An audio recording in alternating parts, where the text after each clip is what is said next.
I never imagined that I would become a widow at 34. When I used to hear that word, it sounded distant, tragic, like something that happened to women in novels or strangers in obituaries, not to someone like me. And yet here I am, speaking it out loud, as if saying it enough times will make it less real. Widow. 3 months ago, my husband Adam died suddenly of a brain aneurysm. One minute he was standing in our kitchen complaining of a headache, and the next, I was standing in a sterile hospital room staring at a body that no longer contained the man I loved. He was just 36 years old. We had been married 11 years, and I felt like my entire world had been ripped apart in the span of an afternoon. Those days after his death are a blur I still can't fully untangle. People brought casseroles I never ate.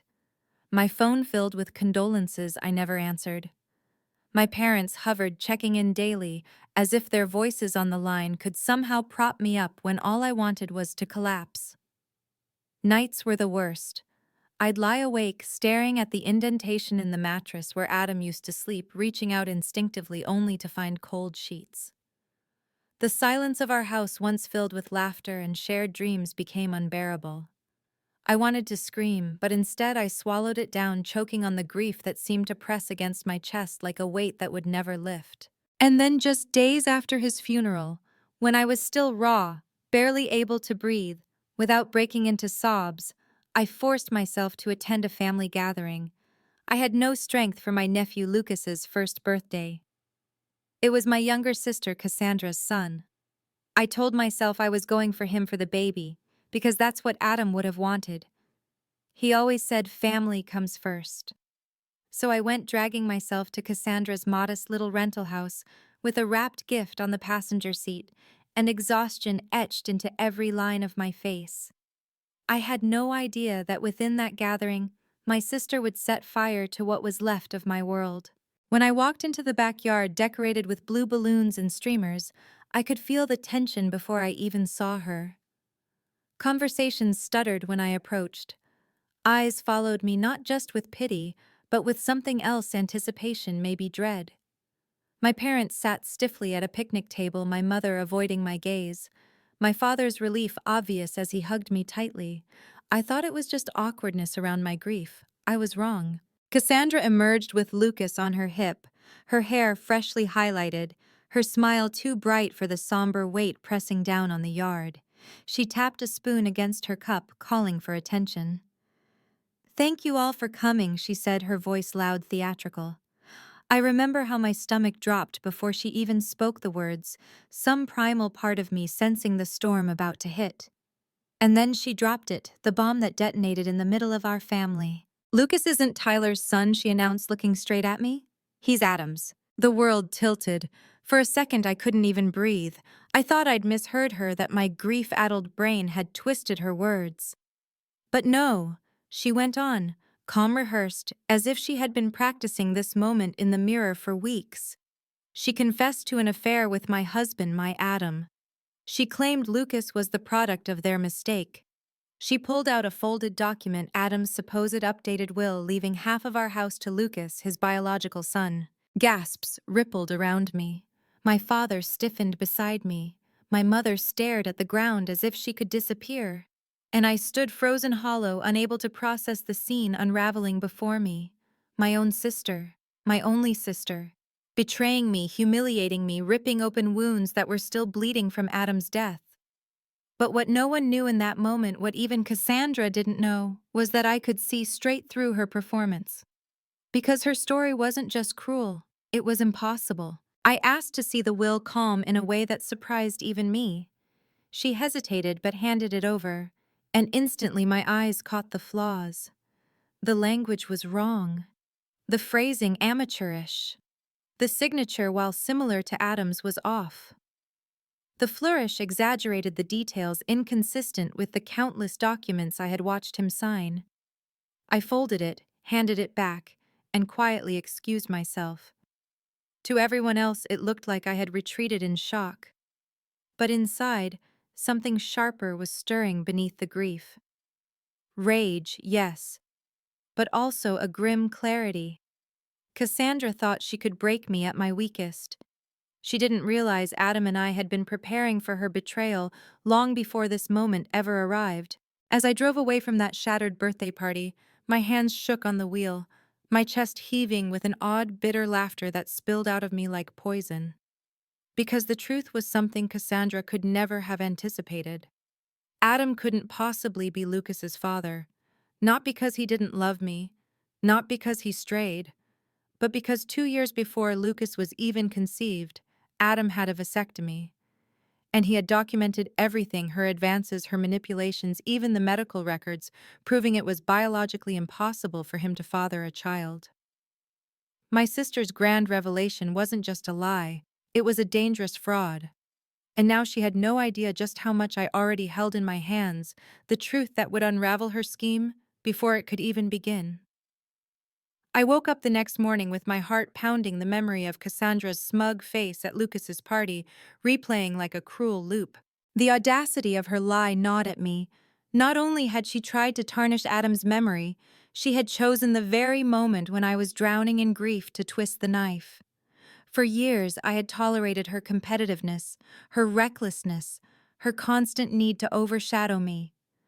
But this was something darker. She had crossed a line I could never have imagined. I drove straight to the bank, my hands trembling on the steering wheel. The staff there knew Adam and me well. They offered their condolences with soft voices and downcast eyes as they led me to the vault. Inside the small, sterile viewing room, I pulled out the safety deposit box that Adam and I had prepared together years before. We had jokingly called it our disaster kit, though now it felt less like a joke and more like prophecy. When I opened it, my breath caught. There it was, Adam's real will, notarized and witnessed, leaving everything to me. Legal, airtight, unshakable. Next to it were his medical records, confirming the vasectomy he'd undergone 2 years before Lucas was conceived.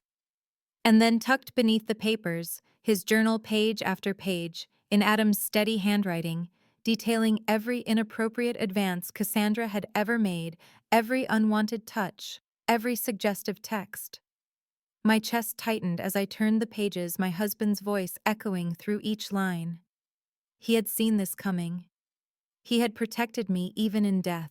At the bottom of the box lay a sealed envelope with my name on it. My hands shook as I opened it, unfolding the letter Adam had written in case the worst should happen. My dearest Bridget, it began. If you're reading this, something has happened to me. I hope it's many years from now, when we are old and gray, and Cassandra's antics are just stories we laugh about. But if not, and she's tried to hurt you in my absence, please know I've done everything I could to shield you. Use these documents, protect yourself, protect our home. I love you beyond words, beyond time. The tears came hard and fast, blurring the ink on the page, as if his words themselves were weeping with me. Adam wasn't just gone.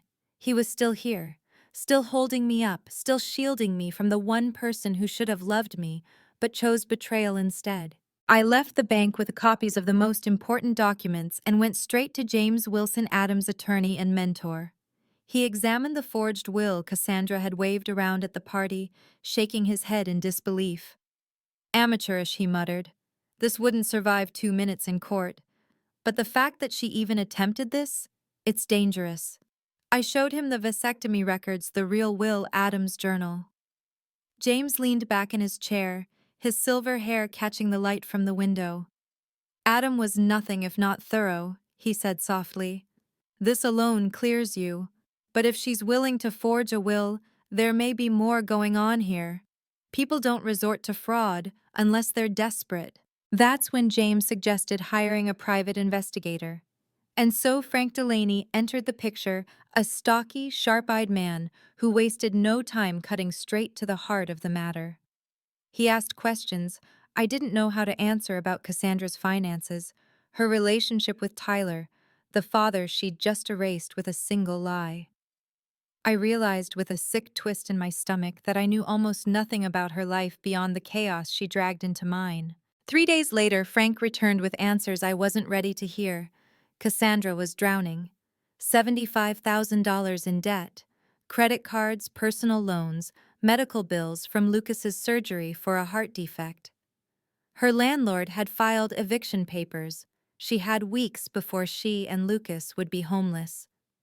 And Tyler gone. He'd abandoned them shortly after Lucas was born, resurfacing in another state with a new girlfriend. The little support he offered was inconsistent, barely enough to cover diapers. But the worst part wasn't just the debt or the abandonment. It was the texts Frank placed in front of me, printouts of Cassandra's own words. To her friend Jenna, the same woman who'd greeted me awkwardly at the birthday party, Cassandra had written, "Adam's death is terrible, but maybe it's my chance. That house is worth at least $800K. If I play this right, I'll finally get what I deserve. Dave's helping me with the will, it looks legit. Bridget's always been the golden child. It's about time I got my share." I stared at the words, bile rising in my throat. It wasn't just desperation, it was calculation. Cold, deliberate betrayal. She had planned this for weeks. She had used my grief as an opportunity. She wanted to rewrite Adam's life, our marriage, everything we had built together, just so she could claw her way out of her mess. Frank wasn't finished. Tyler, the so-called father of her child, had a criminal record. Domestic violence charges. Warrants for unpaid child support for another child in New Hampshire. My nephew's father wasn't just absent, he was dangerous. Cassandra had entangled herself in a life so toxic, it seeped into mine, poisoning what little family I had left. I sat there in silence, clutching the folder of evidence with hands that trembled with both rage and sorrow. Cassandra hadn't just lied. She had tried to dismantle everything Adam and I had fought for. And yet, all I could picture was Lucas. His chubby legs kicking in his high chair, his big brown eyes wide with innocence. None of this was his fault. He hadn't asked for a reckless mother or a selfish father, and no matter how much I despised Cassandra in that moment, he was still my nephew. "What do?" I whispered, my voice hoarse. "How do I protect myself without destroying him in the process?" James's eyes softened. "You can press charges, Bridget. You'd be well within your rights. Forgery is a felony. Fraud is too. But if you want another way, you can confront her privately, with evidence. Give her a choice: stop now, or face the consequences." It was the hardest decision I had ever made, but I knew what I had to do. I couldn't let her lies take root, and I couldn't let Adam's memory be smeared by the bitterness of a jealous sister. The night before Cassandra was due to come over, I barely slept. I paced the length of my bedroom, staring at Adam's side of the bed untouched for weeks, and felt both his absence and his presence pressing in on me. He had prepared for this meticulously, thoughtfully, almost prophetically. And now it was up to me to finish what he had started. I wasn't just protecting myself. I was defending Adam's memory. I was defending the truth. By morning, I felt steadier. I set up the living room like a battlefield, disguised as a conversation. 2 chairs facing each other, a folder of documents neatly arranged on the coffee table between us, glasses of water, and at James's suggestion, a small recorder. I had rehearsed what I would say, how I would hold my ground. But nothing could have prepared me for the storm that walked through my front door at precisely 2 o'clock. Cassandra arrived in a polished outfit I knew she couldn't afford, her hair gleaming her chin high with false confidence. She carried herself like someone who still believed she could win, even though her house of lies was already crumbling. "Come in," I said evenly, motioning to the chair. She sat crossing her legs, eyes darting to the recorder on the table. "What's that?" "I'd like to record this conversation," I said. "For clarity, so there's no confusion later.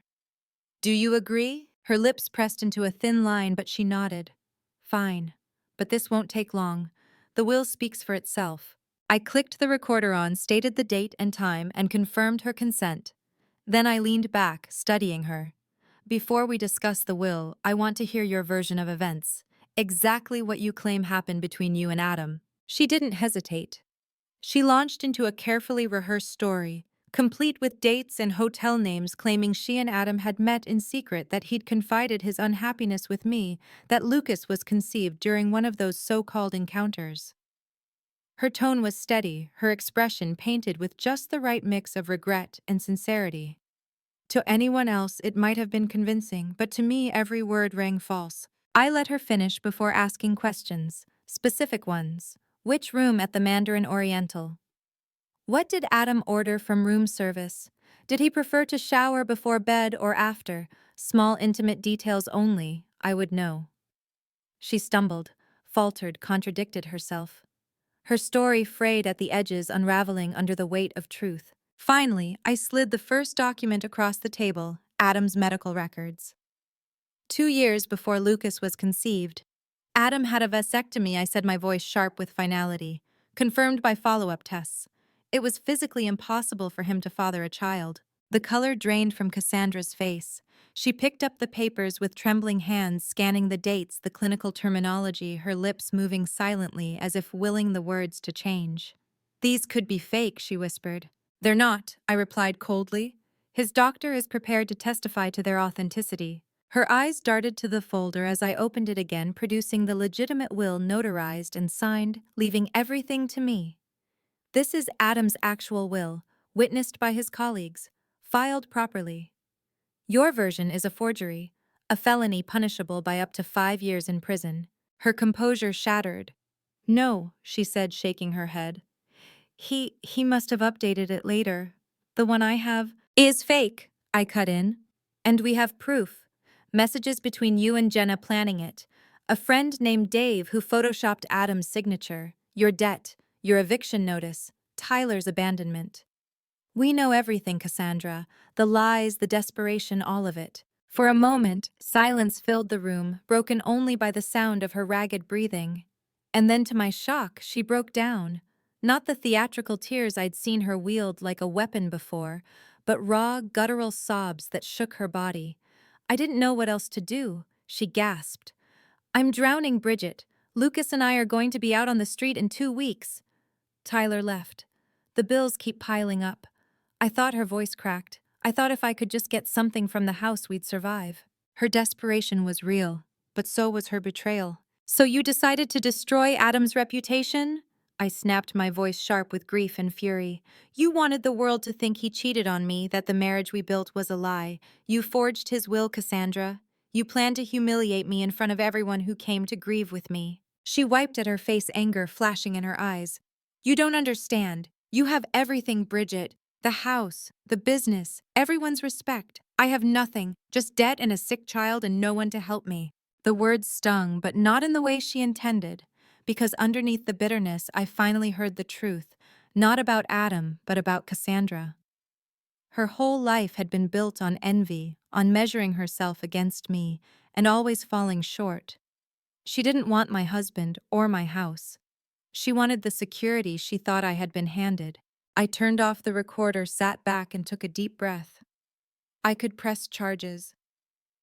I said slowly, You committed a crime, Cassandra. Multiple crimes. But that would hurt Lucas, and no matter what you've done, he's innocent in this. So here's what's going to happen. You're going to tell the truth.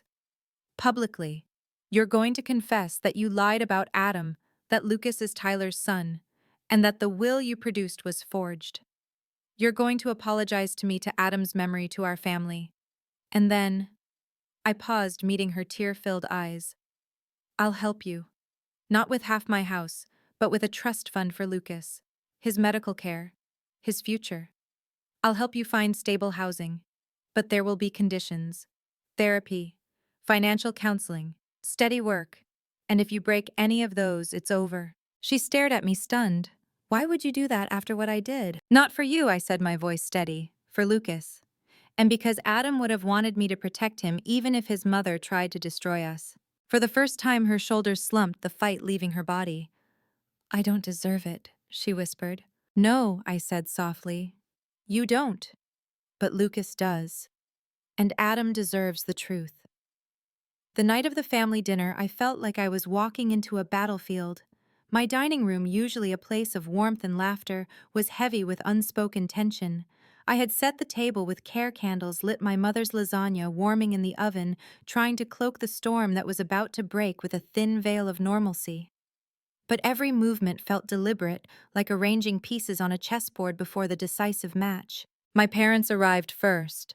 My mother clutched the casserole dish as if it were a shield, her face lined with worry. "I don't know what this is about," she said, fussing over the placement of her dish on the counter. "But Cassandra's been calling us in tears.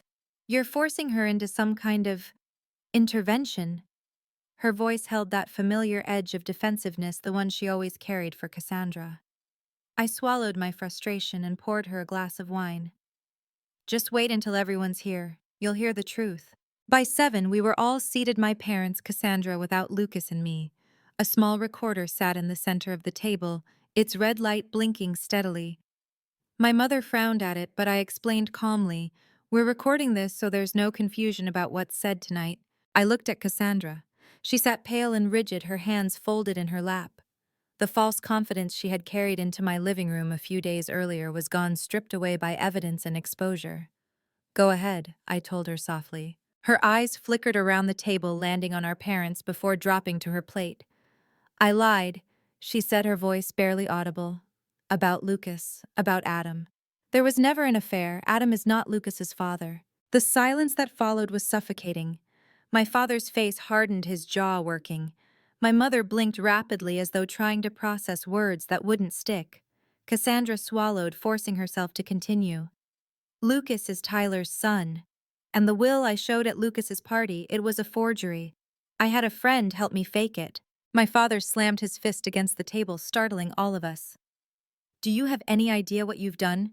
What that lie did to your sister, to Adam's name?" His voice trembled with fury. My mother reached across the table toward Cassandra, tears filling her eyes. "Oh, honey, why? Why would you do something so terrible?" Cassandra's voice cracked, but she didn't look up. "Because I'm drowning." Tyler left. I'm buried in debt. Lucas's medical bills. I didn't know where else to turn. I thought if I could just get half the house, we'd be okay. My father's face was red, veins standing out in his neck. "You thought defrauding your own sister while she was grieving was the answer?" "Yes," Cassandra snapped suddenly, her voice rising raw and jagged. "Yes, because Bridget has everything. The house, the business, the respect, and I have nothing, just mistakes and debts and a baby who needs more than I can give." The words cut deep, not because they were true, but because I could hear the pain woven into them. For once, she wasn't hiding behind manipulation, she was exposing the ugly, desperate heart of her envy. My mother's hand covered her mouth. "We could have helped Cassandra. Not like this. Not by stealing. You didn't need to." Cassandra's eyes flashed, hardening. "Would you have given me $400,000, she demanded. "Because that's what I would have gotten if my plan worked." The room went still. My father shook his head slowly. "Of course not. But we would have helped with the rent, the bills. Instead, you tried to burn your sister's life to the ground." All eyes turned to me then. My mother's face crumpled. "You're not going to press charges, are you, Bridget? Not against your own sister." I felt the old familiar ache, the way my mother always defaulted to protecting Cassandra, even when Cassandra was the one doing the hurting. My voice was firm, steady. "I could. What she did was illegal, and I have all the evidence. But no, I won't. Not for her sake, for Lucas's." My mother sagged in relief, but I wasn't finished. I outlined the conditions Cassandra and I had agreed on: her public confession, the therapy, the financial counseling, the employment requirement. I explained the trust fund I would set up for Lucas, not money for Cassandra to squander, but security for her son's medical needs and future. My father's expression softened, pride flickering through his anger. "That's more generous than she deserves," he said quietly. Cassandra, to her credit, didn't argue. She nodded, her voice subdued. "It is more than I deserve." My mother tried to smooth it over, her voice bright with false hope. "Well, if Bridget's helping with Lucas and Cassandra's agreed to get help, then maybe we can put this behind us." I looked at her, my chest tightening. "No, Mom. It's not that simple. Trust has been broken. Healing will take time if it happens at all. There need to be boundaries from now on. No more excuses, no more bailouts. Cassandra needs to stand on her own feet." For once, Cassandra didn't argue. She sat quietly, eyes fixed on the tablecloth, as though hearing the truth for the first time. When dinner ended, my parents left in silence, burdened by the weight of what had been revealed. Cassandra lingered at the door, her voice small. "I really am sorry, Bridget. Not just for this, but for everything.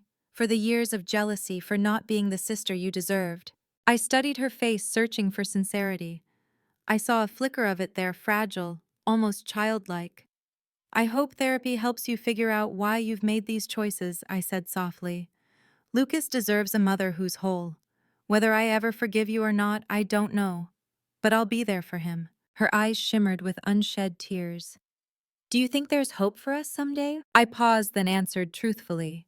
I don't know, but I'm willing to see where this new path takes us, for Lucas's sake.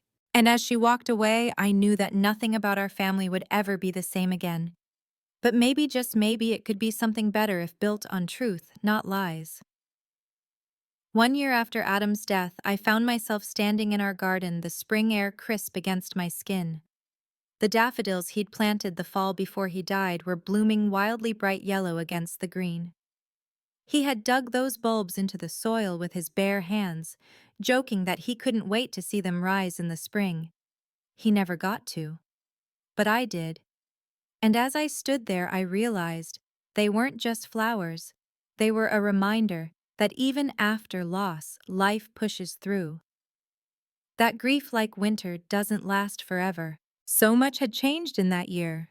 The trust fund I established for Lucas was already helping with his treatments. His heart condition, though still delicate, was responding well, and he was thriving, a curious, cheerful little boy who clung to my hand whenever I visited. Cassandra, to everyone's surprise, followed through with the conditions I had set. Therapy chipped away at the walls she'd built from jealousy and shame. She even admitted to our parents that their constant rescuing hadn't helped her, it had trapped her. She had finally found steady work as an office manager, a job that gave her structure, dignity, and a way forward. We weren't close. Not yet. Maybe not ever in the way sisters are supposed to be. Our relationship was careful, guarded, built on necessity rather than affection. But we coexisted peacefully for Lucas's sake. And maybe that was enough for now. My parents struggled with the new reality.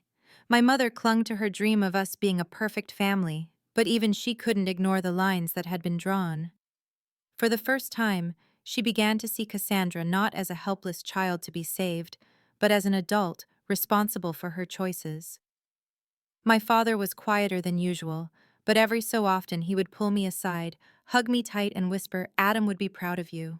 And those words mattered more than he could ever know. As for me, I poured my grief into something bigger than myself. With the help of Adam's former colleagues, I launched the Adam Preston Foundation, offering scholarships to underprivileged students pursuing law. It felt like keeping his spirit alive in the world, giving young dreamers the chance Adam had always wanted to give others. I spoke at fundraisers, told our story, cried openly in front of strangers who hugged me afterward and said they saw themselves in my loss. And slowly, painfully, I began to heal. But healing didn't mean forgetting. Some nights I still woke reaching for Adam, my chest aching when my hand found only cold sheets. I still heard his voice in the back of my mind when I was torn between choices. I still missed the sound of his laughter echoing through our home. Yet I also felt him guiding me, protecting me, reminding me that his love wasn't confined to the years we had together. It lingered, it endured. And then there was Michael. I met him at a fundraiser 6 months after Adam's passing, a professor of ethics, kind-eyed and gentle in his words. He didn't try to fix my grief or pretend it wasn't there. He simply sat with it, listened to me talk about. Adam laughed when I shared old stories, and never once looked at me like I was broken. We started slowly, coffee, then dinners, then walks by the harbor. Different from Adam, yes, and that was okay, because he never asked me to replace the love I lost, only to allow space for something new. Looking back, I realized the greatest lesson I had learned wasn't just about betrayal or forgiveness, but about boundaries. For so long, I had let my love for my family excuse Cassandra's behavior. I had let family comes first become a mantra that chained me to pain. But Adam's foresight, his meticulous preparation, showed me something else that true love, whether from a partner, a friend, or even yourself, protects. It doesn't exploit. It doesn't destroy. It nurtures. Standing in that garden, I whispered to the daffodils, swaying gently in the wind, "You couldn't have known Adam, but somehow you prepared me. And in that way your love protects me still." The grief was still there, but it no longer crushed me. I carried it side by side with hope. I carried Adam and I carried myself stronger now, wiser now, and unwilling to let betrayal define me. If there's one thing I want anyone listening to take from my story, it's this: protect yourself with documentation, with boundaries, with courage. The people who truly love you will respect those boundaries. The ones who don't were never safe for you to begin with. Have you ever had to draw a painful line with someone you love? Have you ever had to rebuild from betrayal? Share your story with me in the comments. I'd love to hear it. And if this resonated with you, please like, share, and subscribe. It helps me keep telling these stories, keep shedding light on the messy, complicated, painful truths that shape us. Remember, healing isn't linear, but it is always possible.